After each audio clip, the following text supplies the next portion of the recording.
Hello and welcome to Afrocentric History. Today we'll be continuing our discussion on the rise and fall of the first Nigerian Republic. So, before we begin, we here at the Afrocentric History team decided that a one-man show does not fully represent the vision that Afrocentric History wants to convey.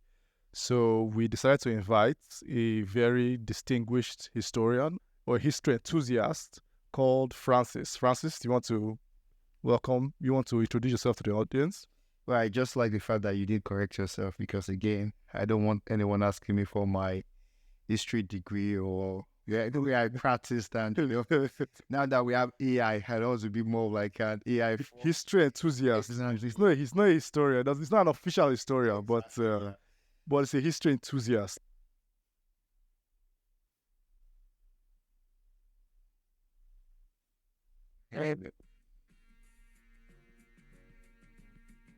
Today, Francis, this is the second episode of the series. So, the second episode, we're going to be discussing the political parties in Nigeria, how the political parties developed, and we're going to be talking about the key players in those political parties and all the little events that led to the 1959 federal elections and what the results of the federal elections were, and how it impacted post-independence life. So, let's begin. But before we start, Francis, what do you think about the first episode? You watched the first episode or you listened to the first episode. What do you think about it? Do you have any questions? Do you have any comments? I think we when you came the last time where we saw each other, I asked you a question as regards to, what you've done for your country, Nigeria, how you give me a particular answer. I think with the first episode, I would say you've done justice to the answer, which means that you've been able to, I know you've been able to contribute to more of like the overall knowledge of Nigerians. Basically, everyone has to look for a way to do something, how to take us forward. And the first episode was very educative, and I have to give you your kudos, in trying to bring some of all those important information that we needed as a people to really understand where we come from, to be able to really understand where we are going to. So thank you so much, Karo. I really did enjoy it, but one of the key things that stood out for me in the first episode was the conversation between Awolowo and the Governor General, as regards to Awolowo trying to say that the Constitution doesn't serve himself and his people, and the Governor General making his own argument as regards to the progress they've made as a colonial administrator and the journey ahead. For me, that kind of like reflects the body desire of a particular premier, also the complexity of governance by the colonial administrator. So for me, that scene alone was very, very, very I would say memorable, and I really liked the first episode. It was very educative. So thank you so much, Karo, for adding to the overall knowledge of we as Nigerians understanding where we came from. Thank you. Thank you very much for the glaze, Francis. I appreciate it. I appreciate it so much. I guess we're not there yet, but hopefully by the time we keep working on this stuff, we can increase the overall knowledge and also make history interesting. I think that's the goal of this podcast, to make history interesting to Africans out there, to let us know where we're coming from and let us know that these topics have depth and are really interesting and are really fun, and also how we can apply them to development of Africa as a continent. So we're starting with Nigeria, but hopefully we're going to go to Ghana, I'm going to go to Cameroon, we're going to go to Jamaica, all the African diasporas and Africa itself. But right now we're focused on the rise and fall of the first Nigerian Republic. So let's do a quick recap of episode 1. So quick recap. So we talked about Enaora's motion for independence by 1956. We talked about the Northern response to that motion, how they walked out of the assembly and the ensuing Kano riots. We went on to talk about the literary constitution, how it was formed, how it was the groundwork for independence in 1960. We talked about the minority fears and their push for state creation. Then we set everything up for the 1959 federal elections. So today we're going to be moving on. We're not going to be talking about constitutional development and all that stuff. We're going to be talking about the political parties and the political development in Nigeria. How did the political parties start? Who were the founding political actors? What motivated them? And how did they disagree? And what was their vision for Nigeria? So, okay, let's begin. In the last episode, we talked about the hierarchy right? Remember we talked about the hierarchy, how the British were on top, colonial officers and everyone, all their representatives. Then you had the native authorities, which acted as middlemen. Then you had the people, the general populace. But within those people, you had the educated class. So, when I mean educated, I mean Western educated. I said that before in the previous episode, but I'm going to say it again. We meant the Western educated class were trying to find a place for themselves. Why were you intentional in kind of like separating the Western educated class and those who were educated in the North? Why did you have to make that difference now? Because I had to make it clear that, Western education is not the only form of education, right? I remember using the North specifically as an example because there's a long history of scholarship in the North. In fact, we'll see that in this episode where you see that a lot of the leaders from the North were teachers. So they were teachers in the Western sense, but what really rose them to prominence was the fact that they were teachers. So the idea of teaching is a huge deal in the North. What it was Islamic education. Islamic education and Western education are not the same thing. Yeah. And it does not give you the same credentials to power, at least in a Western world that Western education will give you. So, but let's focus on the story. So we have the British on the top, the native authorities in the middle, and then you had the people. And the educated elites, they were trying to carve, a position of power within that system. They had gone to school, they had been educated the same way the white man was educated. So they wanted a piece for themselves. And also, one of the themes that you will notice for most of those educated elites is that they are born in Nigeria, they'll finish their secondary school in Nigeria, then they'll probably go abroad to the UK to study. Then they'll come back to Nigeria and maybe they get a job in the civil service. And this is where the problem starts. So the civil service in Nigeria, or the colonial Nigeria, was divided into two. You had the European service and you had the African service. So the European service was, for Europeans, and the African service was for Africans. But the Europeans were paid way more than the Africans. They were paid at least 2 or 3 times more than the typical African would be paid. So that alone led to major resentment by the African population. Now, the Europeans argued that, hey, the reason why we paid the Europeans more, they said, so this is a quote from the 1945 report. The raising of a family is the normal and natural function of human beings, and every salary scale must visualize and make some sort of provision for such a contingency. Thus, in the case of the expatriate officer, one of the chief considerations justifying a grant of expatriation pay is the necessity to provide for children who must live in temperate climates. So the argument was that, hey, look, our European guys, they are taking care of their children over abroad, and they have families abroad, so we have to pay them the same rates that we pay Europeans. But the Africans, they live in Africa, the cost of living is lower there, and they said they were trying to avoid the situation whereby, Africans in the urban areas were far richer than the Africans in the rural areas, so they wanted to keep some level of equality there. So I don't know what you think about that. That sounds like something that, Francis, you're going to have an opinion on. Yeah, of course I do. Yeah, I think everyone should have an opinion on that as regards to. But one of the key things first is that some of these Nigerians were sponsored by the British also. Yes, we're going to get there. Yeah. So for me, it's more of like, why would you, especially when you talk about, capitalism, I talk about a merit-based system, I could understand that you say, okay, you're trying to put in the economic consideration of these two different employees, but would it justify the European employee outranking the African employee, Karo? Because again, I want to tie, okay, so if, for example, if I take this argument and you say, okay, because one pays just economics, it's just economics. I'm just paying them because, it's just the difference in standard of living. But would they also outrank me as an African employee? Would they? Oh, yes, they will outrank you. They would outrank you as well. So it's not just a matter of pay. Yes, I just understand your question. It's not just a matter of pay. They also, not also, because or even though we want to be as objective as possible and say, oh, this is just a matter of economic.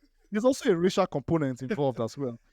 I wanted to bring it out without bringing it out. So it's like, can I be your boss? And you get anyone than, and the reason why you get anyone than me is just because you have your family's back. No, I can understand that. I can give you instructions. I can delegate this thing to you. But if I'm deprived of that, then it's a different conversation. Yeah, so that's true. I wanted the listeners to kind of like have that point of view. There's definitely a racial component. It's not just an economic component, but I feel it's one of those things where you don't want to be seen as racist, because being racist is so dirty. Like, being a racist is such a dirty thing to be. But if you can give yourself an excuse that is economic, then but again, it takes a lot of critical thinking to really pull off this, because again, if you don't have education, then because if someone is explaining racism and you're not educated, you can buy into it. You can buy into it. You can say, yes, that's why that makes sense. You should be racist towards me. Yeah, but your education allows you to like, okay, if it's the P, okay. What about the ranking? Like, why can't you report to me then? Because that changes everything. Why can't you report to me? That changes everything. Let's move on with the story, because we can get locked up in this conversation. Okay. Every section we can get locked up in this conversation. You asked me about my opinion because the way you read it was so nice. I don't know where you got it from. It was like you were serving the British Empire, and I was like, I have to comment right now. I'm going to sound like I'm serving the British Empire throughout this episode, probably throughout this series, but please, listeners, forgive me. Anyway, let's go. Let's continue the story. So one of those people that went through that experience, that went through that ordeal, was one Olayinka Badmus Macaulay, popularly known as Herbert Macaulay. So Herbert Macaulay, he was born on November 14th, 1964. He was born into kind of an elite family. So his father was the first principal, in fact, the founder of the first secondary school in Nigeria. His mother, that's Thomas Macaulay, that's his father's name. Then his mother, Abigail Crowther, was the second daughter of Bishop Ajayi Crowther, first black Anglican priest. So he's the first black Anglican priest. That was his mother. So he was born into elite circles. Yeah, that's a very family. Yeah. Yes. He was born to, he went to CMS, the school his father founded. I think his father died when he was young. His father died when he was 14 or so. So he went to CMS, graduated from CMS. He went to study engineering in Sierra Leone, because Sierra Leone had, I think, the four big college, that's the name of the college, something like that. Don't quote me on this.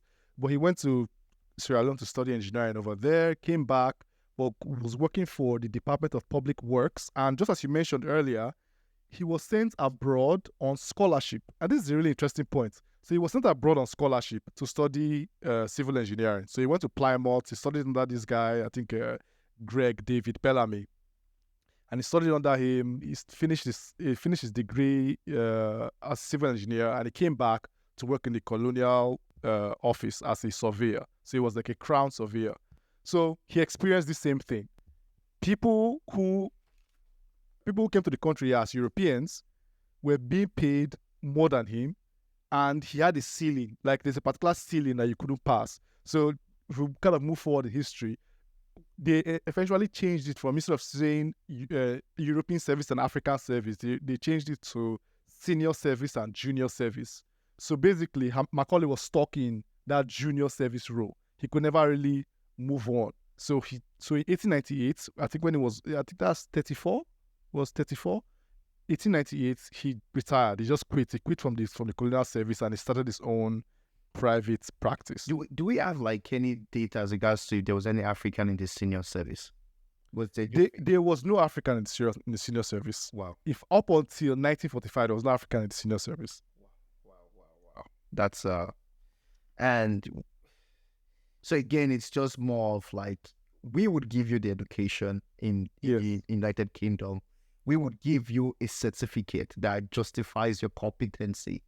But when you go, it's very weird, right? It's the stuff. I can't understand it. It's just very. It seems like an own goal to me. I feel like I think it defeats the educational system, basically, because if you train someone, you would have some expectation from that person, because if I give you a qualification that allows you to serve meritoriously in this senior service, and you go back to your country and serve in a junior service, I'm not going to be impressed, because again, at the end of the day, you for example, these guys are alma maters of these colleges, right? Yes. And you're having people with your credentials going back home, and they're not allowed to serve in a particular service. Yeah. It defeats what you've given to them. It's like you've given them something. It does defeat. So it makes me wonder, why did they do it in the first place? Exactly. What was the purpose? Exactly. It's like, Yeah, exactly. it doesn't make sense, because all it does now is that you don't even allow anyone defend the racial component, because it's more, it's difficult, because if you don't give anyone the opportunity, like You don't give them a chance. the defense lawyer, what would the defense lawyer work with right now? What would he work with right now? So the best thing you could do is you could establish a private practice. So I'm going to use that to bleed back into the story. So he left and he just established his own private service, like his own private practice. So he was a surveyor. He was like a private surveyor in Lagos.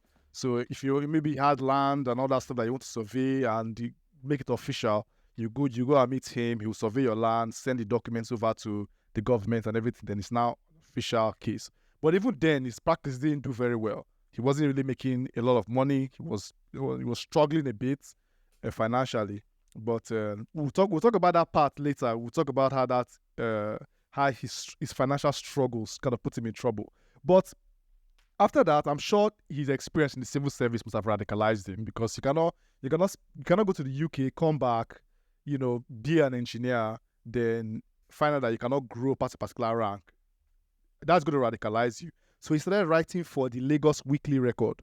So he would write for the Lagos Weekly Record, criticizing the British government and criticizing colonial rule in Nigeria. So one of his the first thing that he opposed was the British wanted to tax Lagos to build a water system across the states. So they wanted to build like a water delivery system across the states, but they didn't have the funds for it. So they were like, okay, we're going to tax the people. Then he started writing these articles, he started leading this protest, citing that, look, we cannot have taxation if we're not going to have any form of representation in the government. You cannot tax people that are not represented in the government. So that's, American propaganda style, American Revolution rhetoric. That's what he was using. Yeah,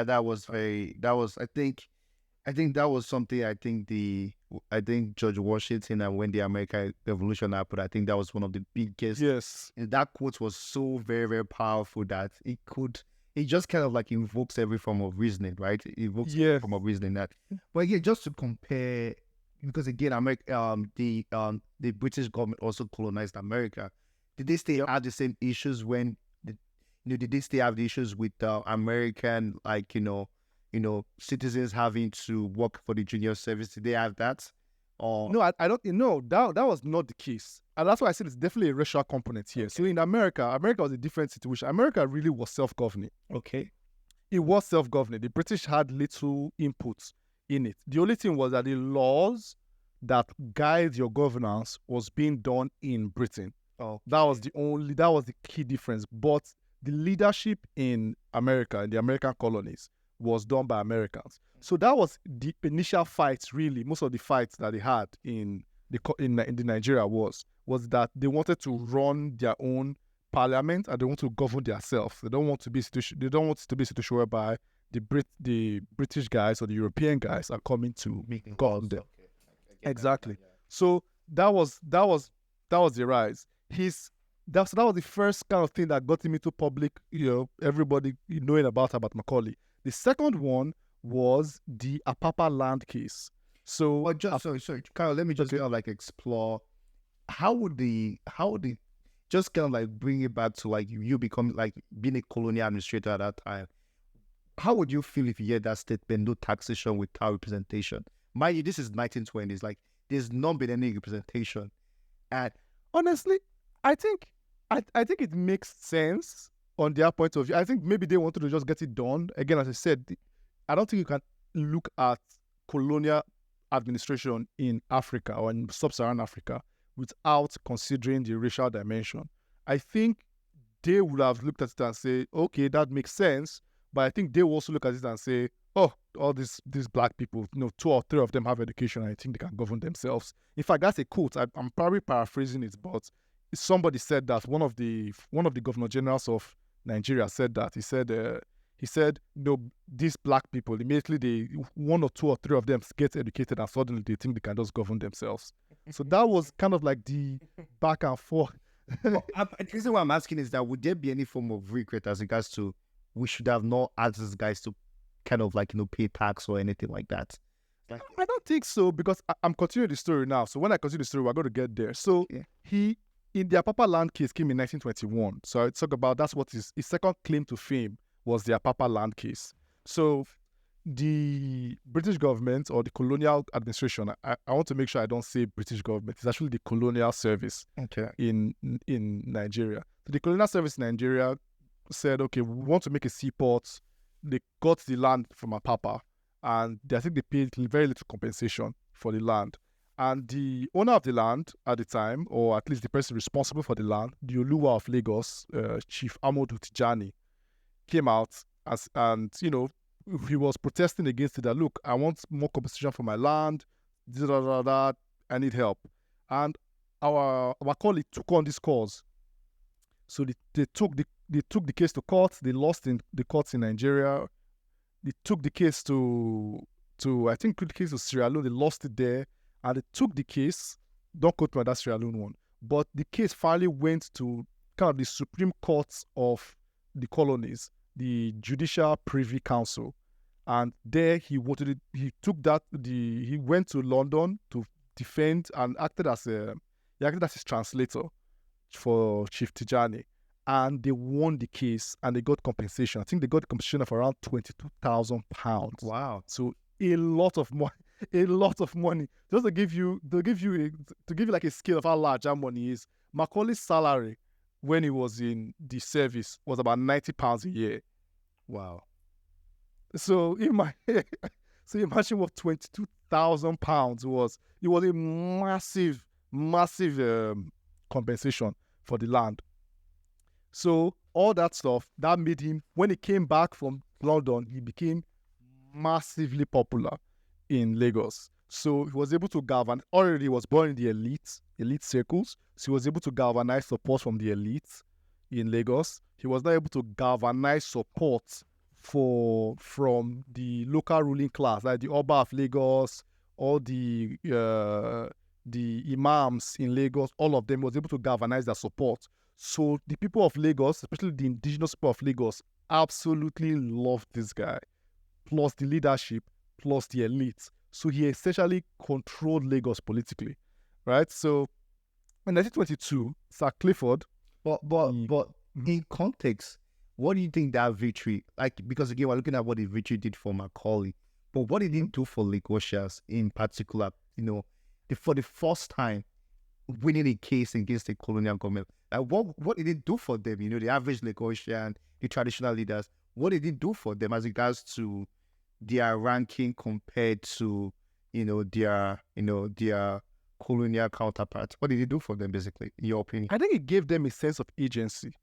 I think that's what it has to give you, because I think I always kind of imagine this thing, that if you were a average Lagosian at the time, you must think of these white people as gods. Like, immediately, anything they say, talk and do, anything they say happens.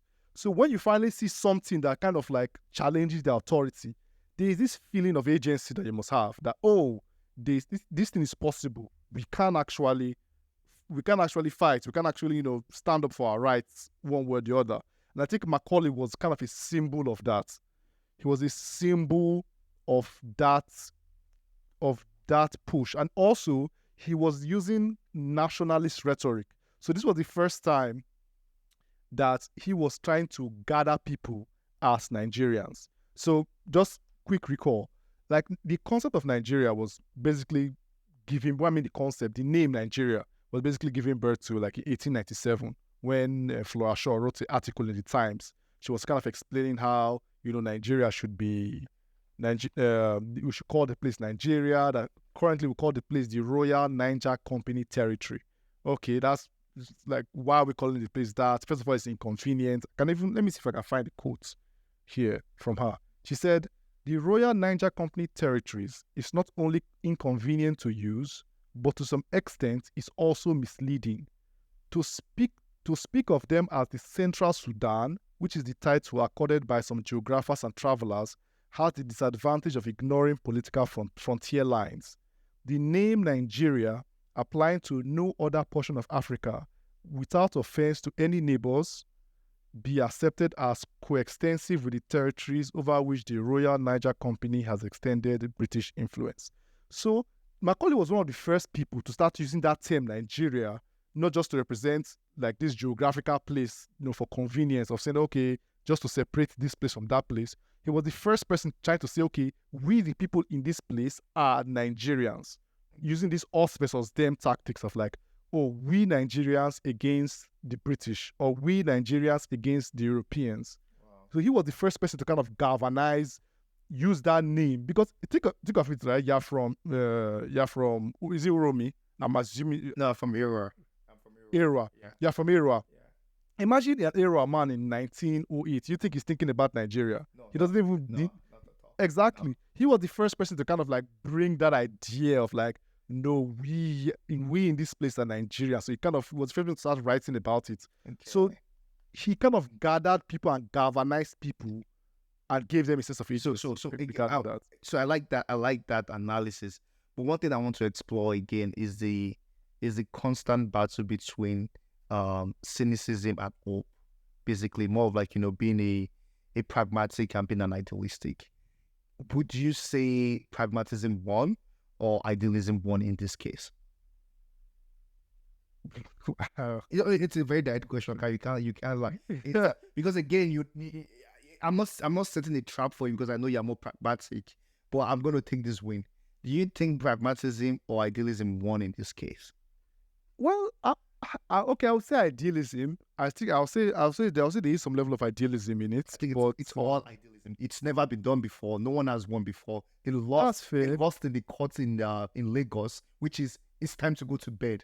You lost in the courts in Lagos. It's time to sleep. It's because again, if my court representative in Lagos is saying there's no merit, what chances do you have going to Sierra Leone or going to United Kingdom? Because you really need to understand that any opposite ruling to that would be a slap to the Lagos court, the institution of the colonial government.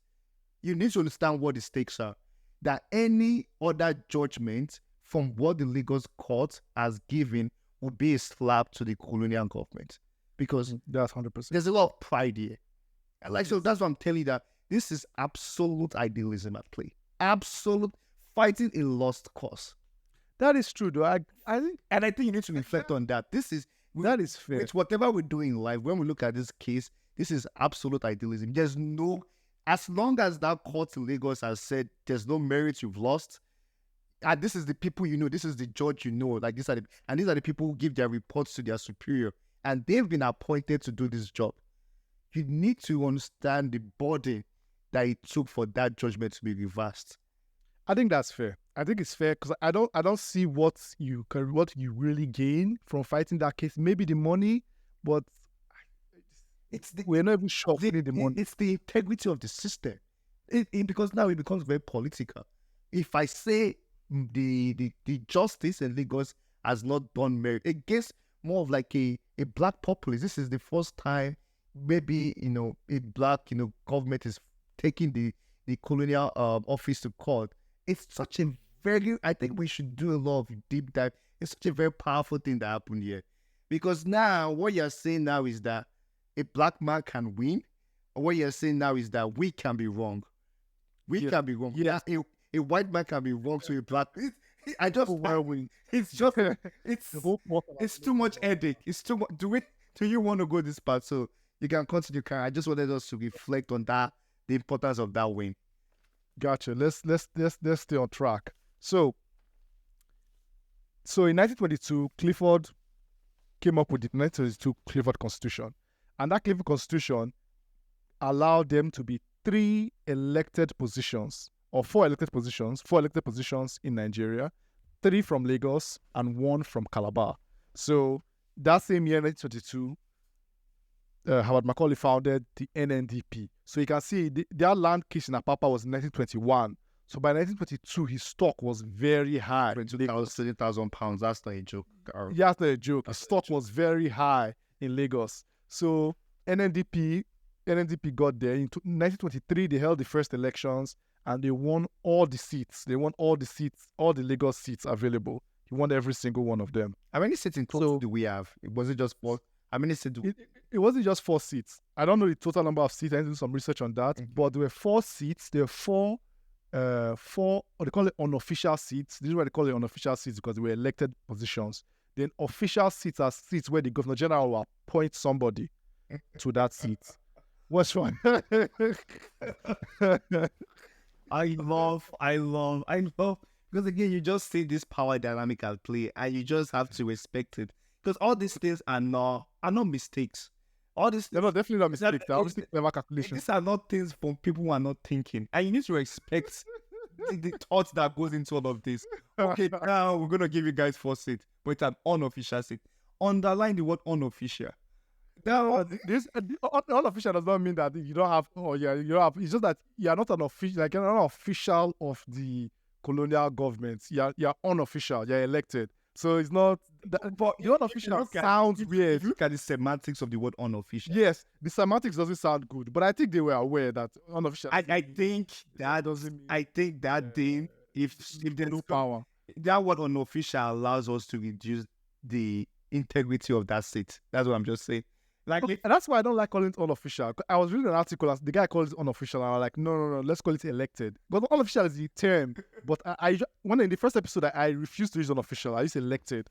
I use elected members for this specific reason, because unofficial makes it sound like, oh, the person is not serious. The person is dead. Like, oh, it's not a serious person. But official just means officially nominated, like was nominated by the officials of the stuff. But the thing was, there were a very small number of them. So the House maybe had like, I think maybe 60, I don't know the number. 16. I mean, if you can check it, I don't know the numbers were, but they were definitely the minority, the elected members. But they will appoint some.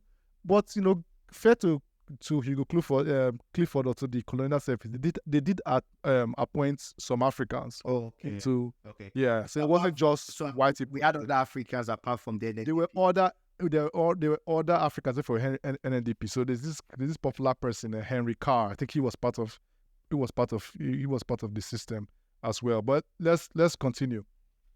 So NNDP dominating Nigerian politics, big dogs in Nigerian politics, 1922, and he got really popular. He also got popular again when the British government expelled Oba Eleko.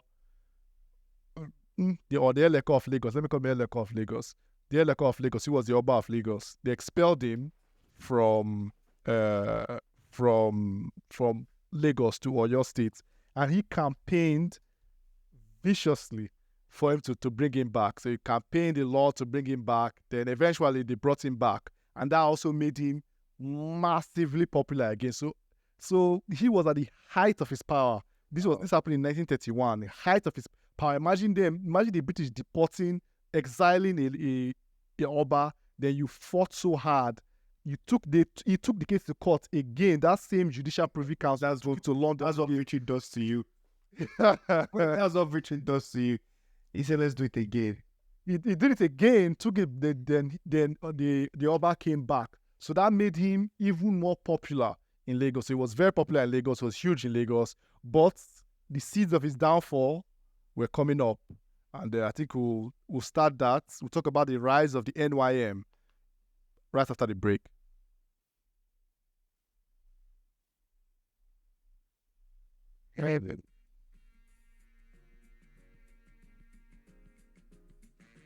Before the break, we discussed about NNDP, Macaulay's legacy from early 1900s to the 1930s. How he was able to get compensation from the Papa land, how he was able to get Eleko of Lagos back, and how he was able to kind of parlay that popularity in Lagos into the NNDP and essentially being a kingmaker in Lagos. But all that rises must fall, and the NYM became the dominant party.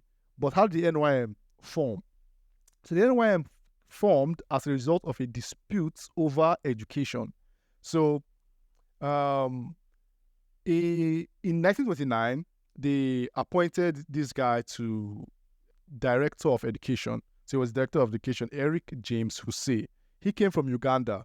And in Uganda, he started this school for training people in, stable vocations and everything. So they were able to train Africans in Africa at a cheaper rate. And he said, okay, let's bring that idea over to Nigeria. So they proposed the school, and the name of the school was the Yaba Higher College. So the Yaba Higher College is what eventually became Yaba Polytechnic. So they founded the school. But the problem was that the school itself, first of all, was to train technical people, carpenters, welders. I read somewhere that it was training doctors as well, but it was really a diploma. And also the degree you get from the school was not internationally recognized. So it's not an internationally recognized degree. It's a degree that was kind of for the colonies. So it's not a degree that's recognized in Britain or a degree that would be recognized in the USA or that kind of thing. So that was a bone of contention for the kind of the educated class in Nigeria. So in the Nigerian Daily Times, there was this tutorial. Just to interject there, Karo. Yeah. So I think right there I can see like almost like two forces in play. What did the colonial officers think about this school? Because again, like, you have people who are able to take care of their families working in Nigeria and having good pay. And now you have the director, of education coming to say, what, I'm going to build this school here that will take away your jobs. Was there any interesting? Was there any response from them? Like, what did they think about that? Because again, now you have two people fighting. You have the educated Nigerians who are saying, we want the best, and you now have the people who are on the brink of losing their own livelihood, their own jobs. It's like so. That's a good point, and I never really thought about it that way. But there's a reason for that. So in 1929. Can you think of what's happening in 1929 in the world? 1929. So that's the First World War. No, that is 19. They just World War is 19. They just finished the First World War. I think it's the Hitler and the Nazis movement. Yes, but it's economically the depression, the Great Depression. The Great Depression. Yeah, Nigeria was not immune to the Great Depression. Yeah.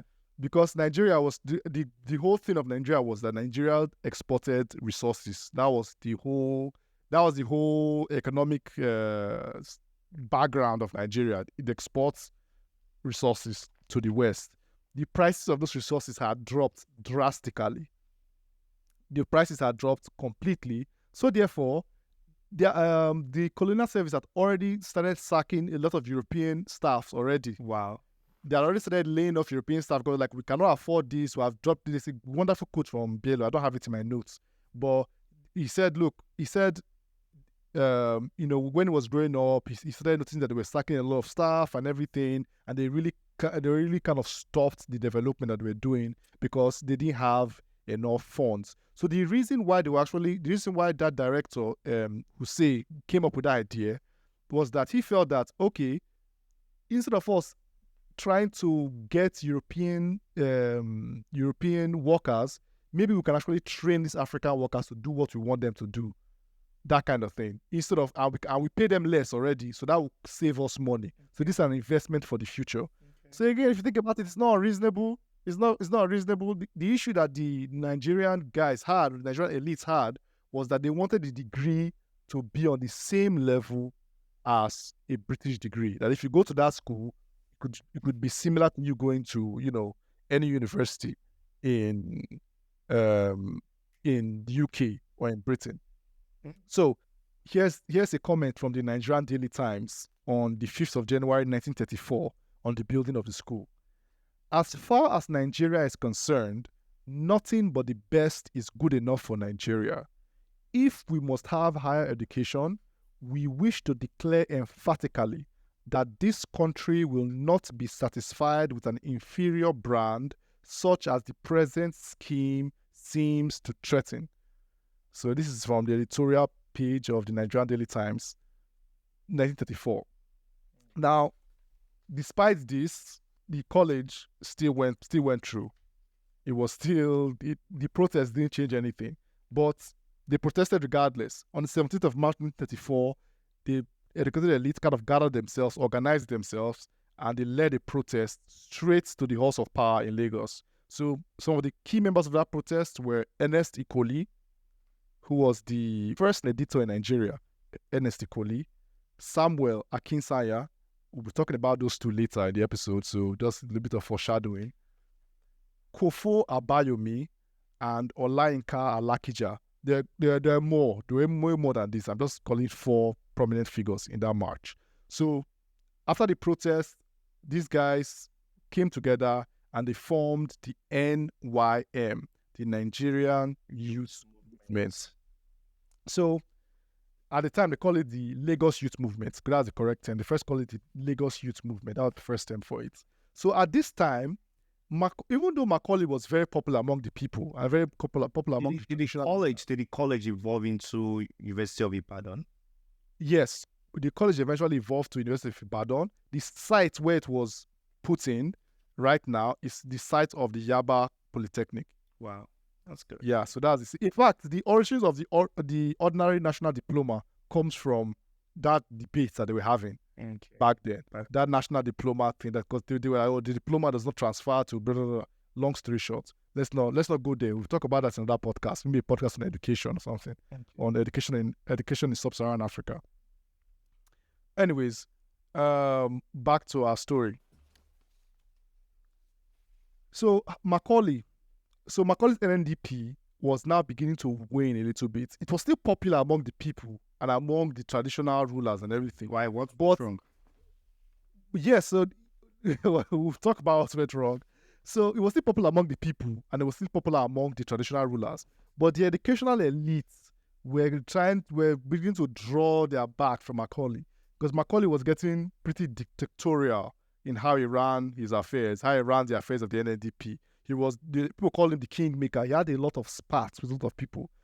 There's this guy, Henry Karo. I talked about him just now.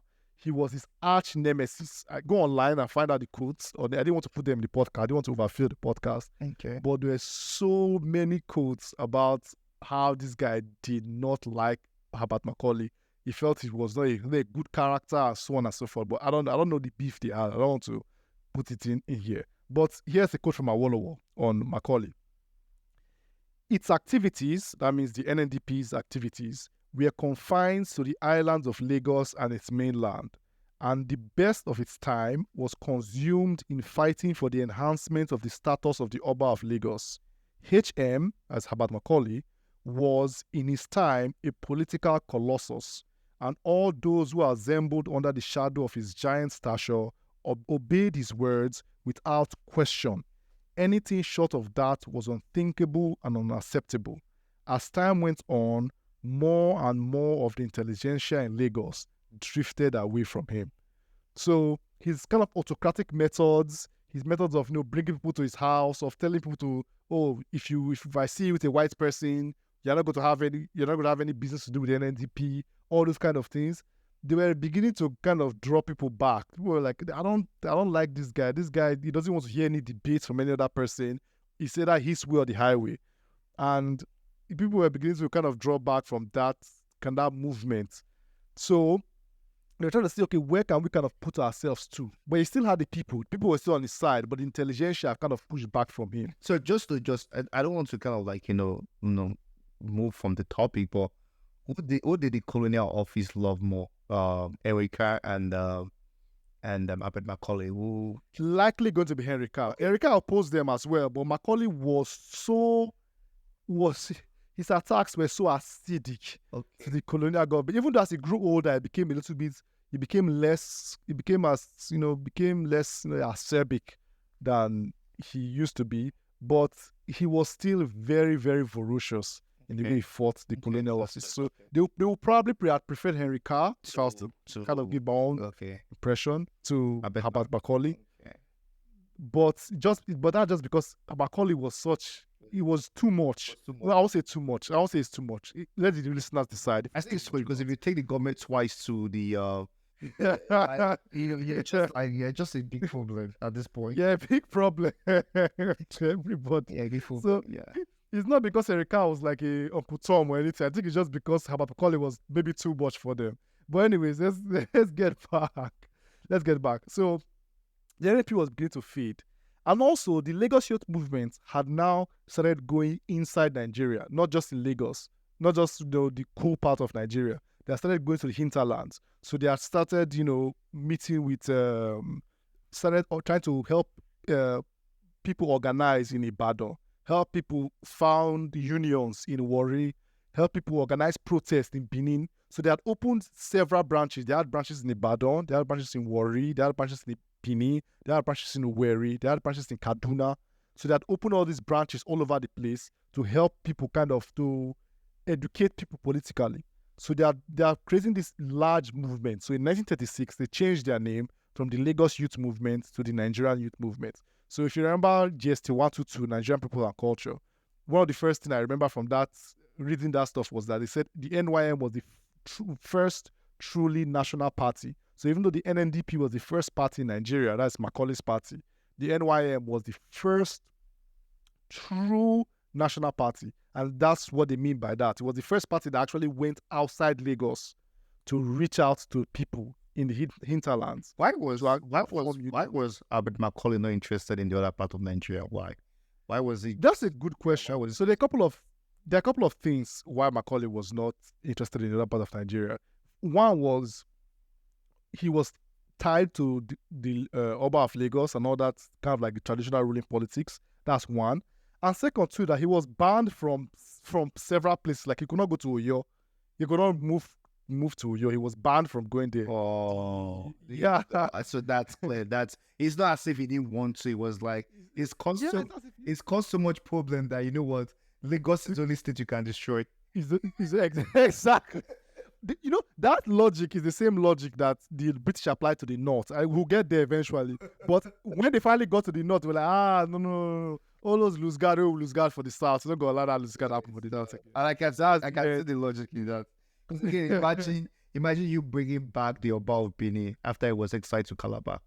That's a problem to everybody. Wait, it did it in Lagos. Imagine doing it to the Oba of Benin. Imagine if he does it everywhere, it's going to be chaos. That kind of thing. You have like almost 10 monarchy, like, that hates you too. That you have 10 monarchy cases in the Supreme Court in England, and everyone is coming back. You're having the British auditors they took from the Benin Empire. You have all of them. That was going to be too much. It's going to be too much. It's going to be too many problems. So that's also a factor as well. So it's not as if he just didn't want to go, but there's also a factor that he was also banned from several places. I know for a fact he was banned from Oyo. He couldn't go to Oyo at all. So he couldn't go there. So the NNDP was started to feed. What legality would allow the colonial office ban someone from moving from one particular place? So it was not the colonial office that banned him per se. It was the native authority that banned him. It's the Oyo Native Authority. But we all know that the Oyo Native Authority was working in hand with the British government. So it was the British government was like, hey, we didn't ban. It's not us that banned you. It's that guy that banned. Okay, I get it. It's not us that banned. Anyways, so in 1937, what really pushed the NYM beyond the pale and just kind of got them above the NDP was the introduction of a famous man, Nnamdi Azikiwe. So Nnamdi Azikiwe came back from Ghana, because he was in Ghana in 1937. Came back from Ghana in 1937 after a sedition case. He had a sedition case in Ghana where he had some problems with the court. That case was taken to the Supreme Court down in Sierra Leone, and he was acquitted. What was the sedition case? So the sedition case was about an article that he published in the African Morning Post. He claimed that he did not approve the article, that they showed him the article. He said that, hey, I think this article is going to be a problem, but the owner of the paper kind of convinced him to publish it. But he said that I did not approve it. Like, I just gave it to them and they kind of did their thing.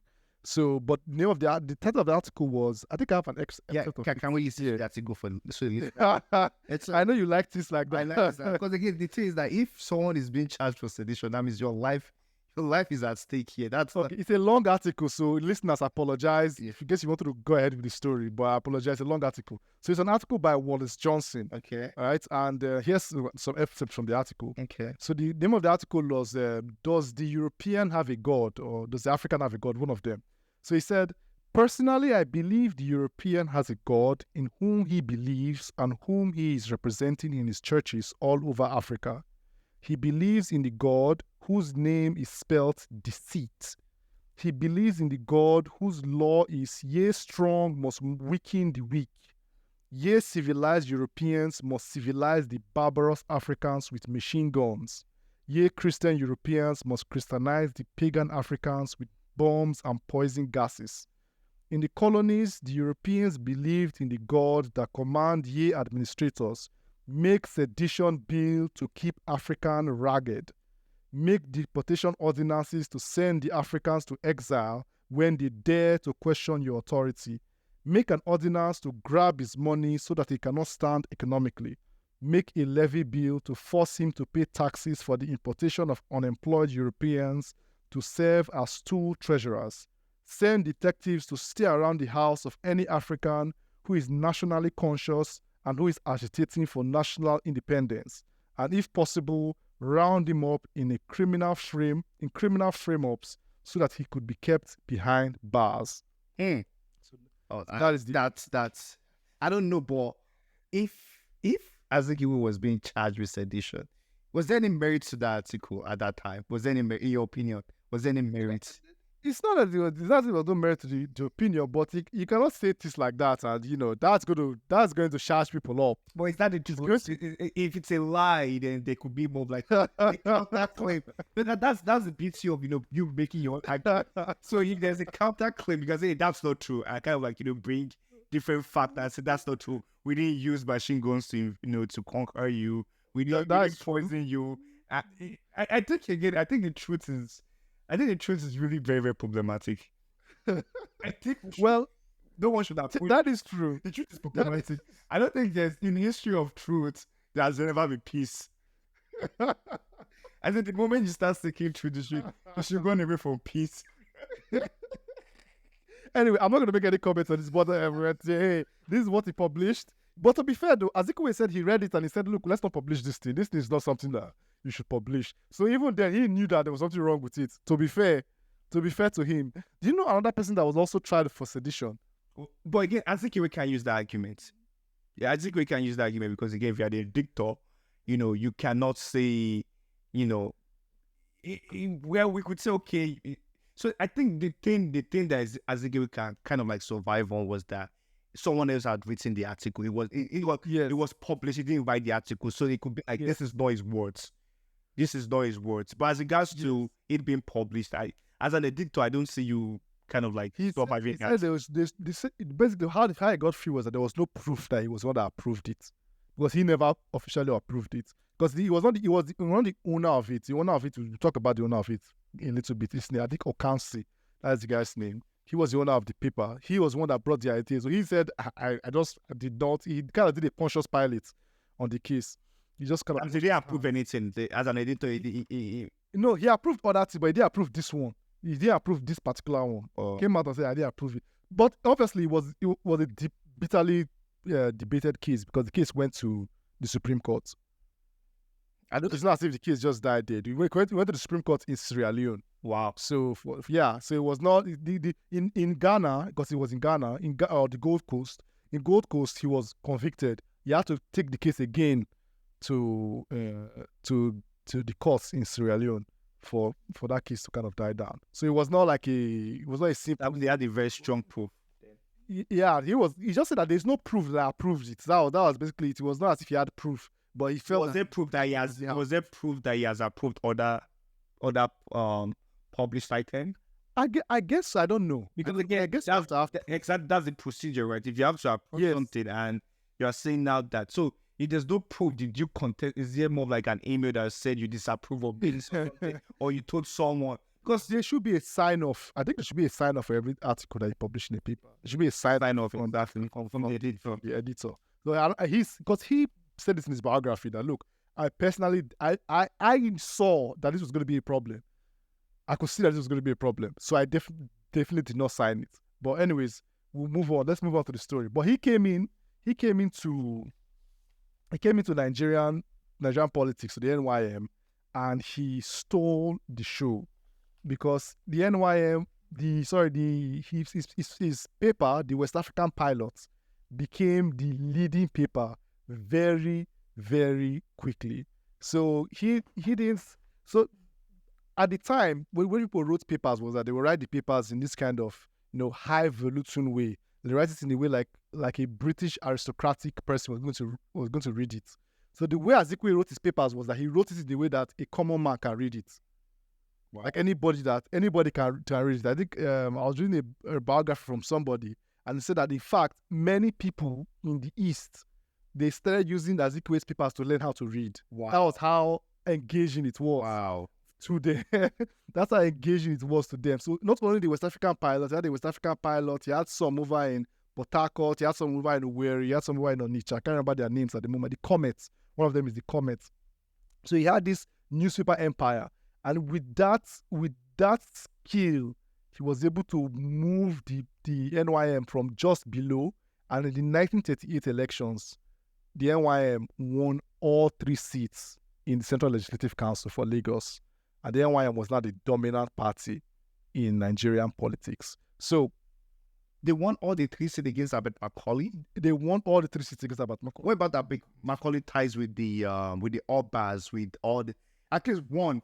Right? If I had 3 seats, there's a challenge. That's true, right? One, right? Just one. I have influence. I won £22,000 in all these cases. I have money that I could fight just to keep one. Losing the 3 cases kind of like reflects the doing the 3 seats. Yes, it's too big of a sources for the NY. Yes, and also it's not just a matter of, and this kind of boils down to things that are happening today in our world right now in Lagos and so on and so forth. Is that one thing that happened in Lagos during that time also was that, again, we talked about it, that in Macaulay's dominance came from the fact that his allegiance or his coalition was indigenous Lagosians and traditional rulers. But Lagos was no longer being dominated by indigenous Lagosians anymore. Wow. I think that people were now coming from everywhere to Lagos. Lagos was the land of milk and honey. Wow. It was the the shining star on the hill, that is say. Yeah. The shining star on the hill. So a lot of people were migrating there. So if you had an education and everything, the civil service was there, people were migrating to Lagos. So that demographic shift as well was also one of the things that led to the kind of the downfall of the NNDP. Yeah. I think that's very powerful because again, yes, even in the last federal election in Nigeria, you could say that even the Tinubu didn't win in Lagos because of you had the demographic as well. Exactly. That's powerful though. It's demographic change. It's a huge. It's a very huge. That's still being debated in Lagos. Today, in the sense that who owns Lagos? Yeah. Is Lagos a no man's land? Is Lagos it's a question that has been there since, as I've seen that since the 1930s. Wow. It's a no man's land, and that's what happened. And then it was not like before where maybe you had to have a local government of origin before you can vote in a place. If you were a resident in that place, you can vote. How do you become resident in a state then? So if you have stayed in a place for a reasonable amount of time and you have paid taxes in that place, then you can vote in that place. So automatically, exactly. Okay. They were able to establish residence in Lagos, and that gave them wow. Exactly. So that became a major issue. That's one of the reasons why the NNDP kind of fell off and the NY became popular, because Azikiwe was so popular with this paper, because papers got mass audience. It was really good at it. It was really good West at African pilot. Would that kind of like reflect one of Azikiwe's biggest achievements? Because again, we kind of like see Azikiwe from a point of the first president of Nigeria, but this West African pilot seems to be a very, very massive achievement. Oh yes. Oh yeah. This is probably one of Azikiwe. I feel that by the time you see Azikiwe as the Governor General, as the President of Nigeria, Azikiwe was already retiring from political life. Wow. That was towards the end of his political life. Wow. Because he has been in politics now since 1937. Yes. So that was a 23-year run. Yeah. It's like somebody that started in 2002. Yeah. You are seeing him now in 2025. That is the twilight of his career that you're actually seeing. You are seeing the twilight of, all the things that he has done. And he started in But that will not be fair to African leaders. We can't say 23 years. I think we still have leaders in Africa with 40 years, and you don't want to shorten someone's ambition. There's an argument, and I'm going getting ahead of myself. There's an argument that Azikiwe chose the governor general position, or accepted the governor general position, because he was actually looking to calm down his influence on NCNC politics. But I'm getting ahead of myself. Let's continue. I don't start saying things. Yeah. Saying things that we're going to see later in the podcast. So here's Awolowo talking about Azikiwe influence in NYM. He said he proved to be an asset to the NYM. He brought a propaganda technique which was new in politics and journalism in Nigeria, which further boosted the popularity of the NYM and disarrayed its opponents. So that was Awolowo's view. He was learning. That means Awolowo was learning. To be whatever Awolowo was, Azikiwe needs to understand that Awolowo was learning from his technique. Propaganda technique. That means Awolowo is a very smart guy, right? He's a very smart guy. And if he sees something good, he's gonna know it. And for him to recognize, he said a propaganda technique, which was new in politics. And I've seen this thing before. Like, this guy is dangerous, man. Yes. This guy is, I don't know if that's a compliment, because again, like what you said, exactly the way you said it, right? Yeah, added to the NYM. Now you and I in NYM. Okay, that's good for me. But the propaganda technique which you are using in this politics and journalism is new. I've not seen this. We've not done this type before. A new style. But because we're the same party, okay, you're not a threat to me yet. You can go on, Karo. That's right. Okay. Yeah, I think that's a fair. I don't think that's a compliment. It's kind of like definitely it's a backhanded compliment. It's definitely a backhanded compliment. It's one of those compliments that are kind of like, okay, with a pinch of salt. How is that compliment? Yeah, it's more of like in sum, you just say that Azikiwe is dangerous. That's what you're saying. Yes, that's exactly what he's saying. That's exactly what he's saying. But Awolowo's love for Azikiwe, or Azikiwe's love for NYM, did not last very long. Now, there are a couple of reasons for this. So, there's a lot of ways you can view this. So, one of the views is that a West African pilot was no longer being as supportive to the NYM as it used to be before. Because remember, one of the founders of the NYM was Nnamdi Azikiwe. Yeah. Nnamdi Azikiwe was the first Nigerian. Is it Macaulay? I think it's equally. Please, listeners, if I'm making a mistake, let me know. Okay. Put it in the comments and terrorize me about my mistakes. But Nnamdi Azikiwe was the first Nigerian editor. And he was also the editor of the Nigerian Daily Telegraph. So when he became the NYM leader, so he was part of the NYM leadership structure, part of their Central Executive Council. Him, Azikiwe, they were all part of that Executive Council. He now decided that, okay, we're not going to use just the West African pilots. The NYM is going to launch its own newspaper, the Nigerian Daily Service. Take as the name of the newspaper. The Nigerian Daily Service was the name of the newspaper they launched. This daily service was now a competition with the West African pilots. So two of they cannot do. So again, that's and that was just a competition with Azikiwe, if that makes sense. And Azikiwe was not a competition with Azikiwe, because Azikiwe was saying, look, we cannot just have the West Africa, because the West African pilots independent. Even though Azikiwe is part of us, it's an independent newspaper. Let us have our own newspaper. And given that the fact that he has a newspaper background, he was like, okay, let's make our own. So they created the daily service. And they started publishing that, which was now in direct competition with Azikiwe. So now, Azikiwe started publishing some articles targeting some NYM leaders. So Awolowo now commented on this, saying, by the end of August 1940, I was certain in my own mind that Dr. Azikiwe was not a conscientious member of the Nigerian youth movement, and that for some reasons best known to himself, he was bent on destroying this nationalist organization. This was the birth of Awolowo becoming very, very wary of Azikiwe.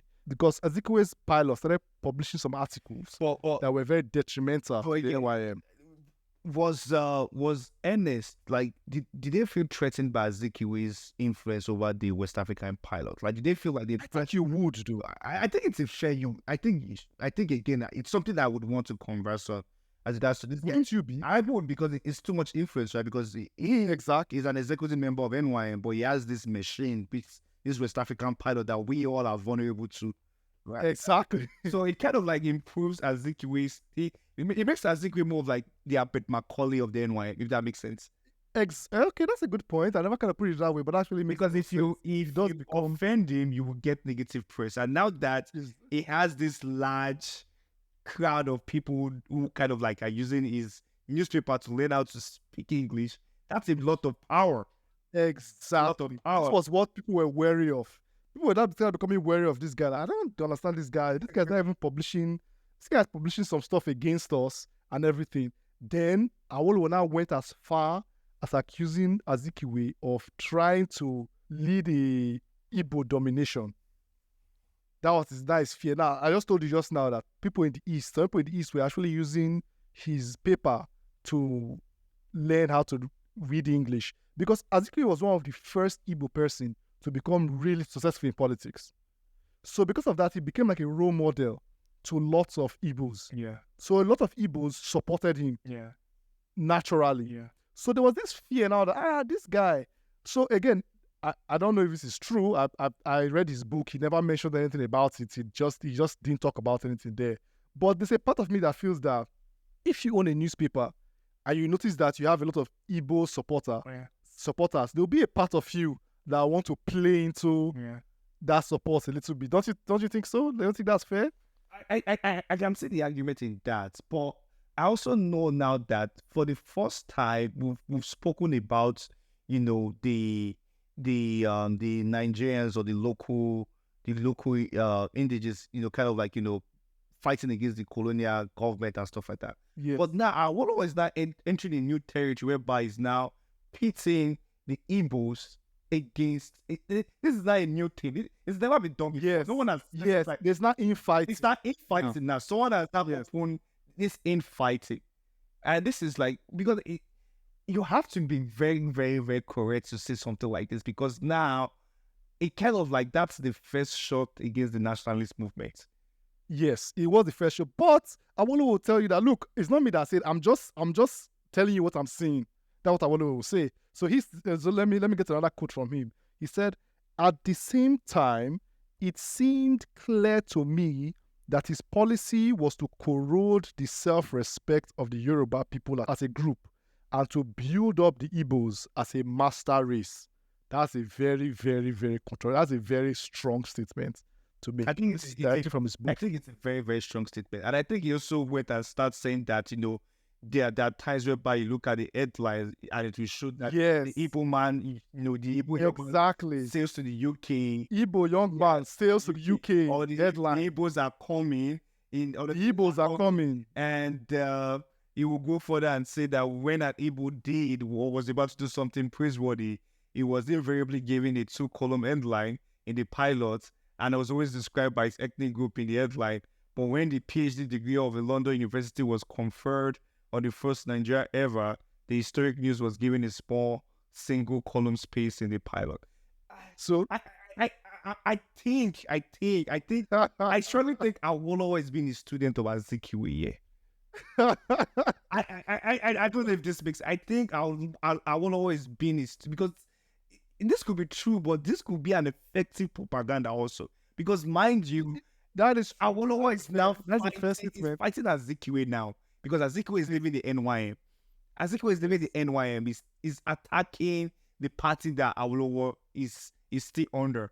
Awolowo is still a strong member of it. There's still an element of loyalty in Awolowo. Azikiwe is still in the NYM at this time. He's still in NYM. Yes. But I still feel like Awolowo was a very good student of Azikiwe. And I don't want to just reduce this to propaganda, but I think we're paying the price for the NYM success against NNDP.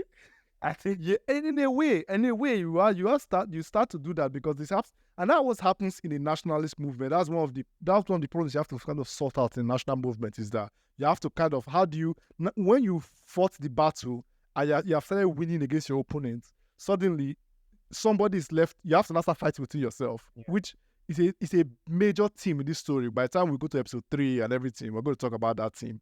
But yes, Igbo man sailed to the UK, 14th West African scholar, 10th Nigerian, 8th Igbo in the USA. Just as a aside, do you know that Igbo man who sailed to the UK? Do you know who that was? Ojukwu.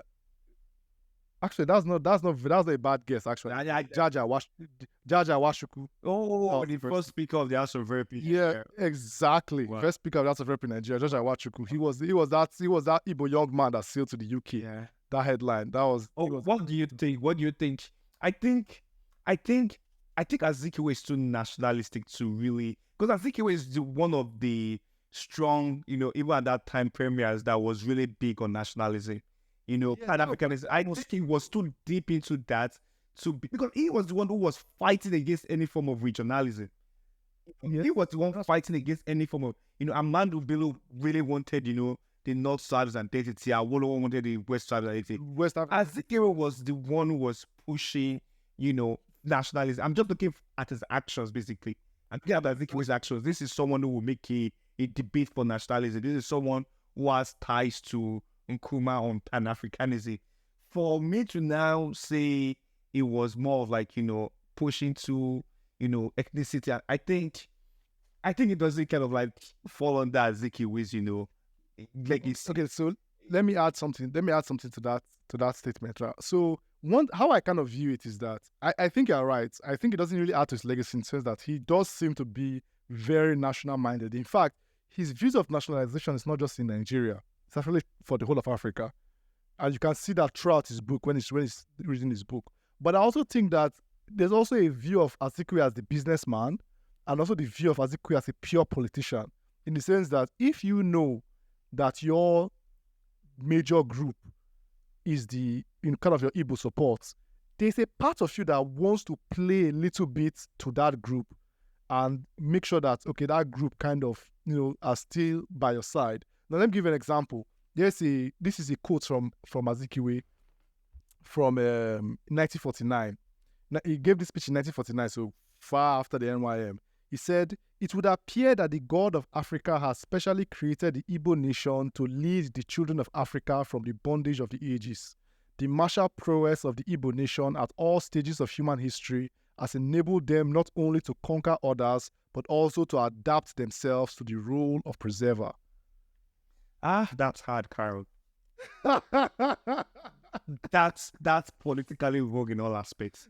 Like, if you're a politician, you can't just say that.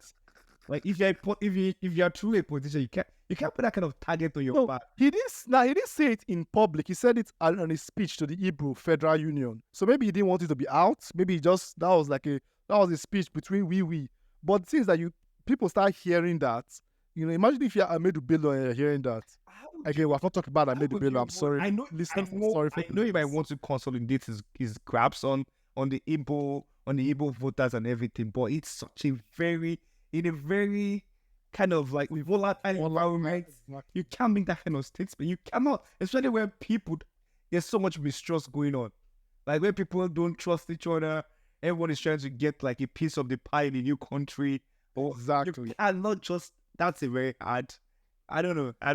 That issue. It's difficult. It's difficult. Like, it's difficult to say because you can see him in his books and his legacy. It looks like, okay, this person really, but he does say some things that make you wonder that, whew, that was not political in any form.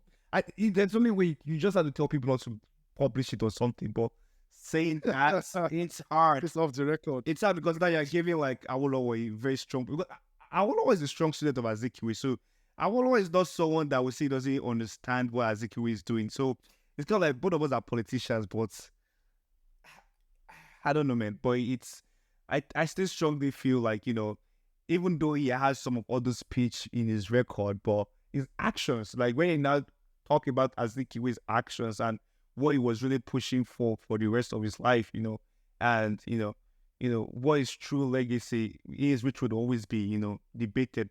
I would say it would be more of a nationalist than Yes, I think that's what I did. If you look at all the speeches, not just one speech, but a lot of his speeches, it would be someone that would, because again, he's always very big on this. I think there was the part whereby he was saying, I don't know if it was in the chambers, whereby he was talking about kind of like rebuking some of the Awolowo speech, and it was saying that you cannot say things like that, Awolowo.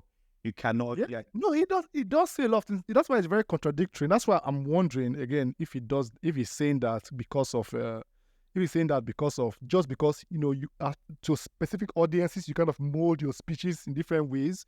But again, once we're running low on time, I think it's time to take a break. Okay. So okay.